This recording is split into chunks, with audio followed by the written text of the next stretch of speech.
Analysts are urging caution ahead of any potential cut to the monetary policy rate, warning that Ghana's economic stability must be firmly secured first.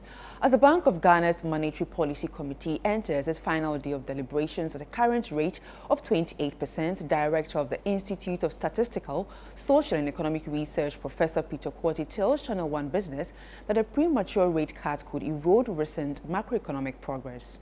The Monetary Policy Committee, when they meet, they look at several factors. They look at exchange rate, how stable is the exchange rate. They look at inflation expectations.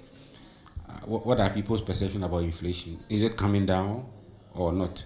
They also look at the money supply, how much liquidity is in the system. The central bank has an overarching overview of how much liquidity is in the system. So they use the rate to correct some of this. If there's too much liquidity in the system and you think the exchange rate is going down, so you allow it to go down. There's too much money in the system.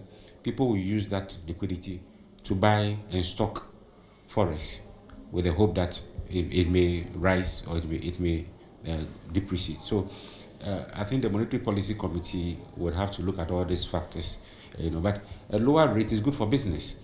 If they reduce the policy rate, it is good for everybody. It's good for businesses who can then borrow and then invest to enhance production.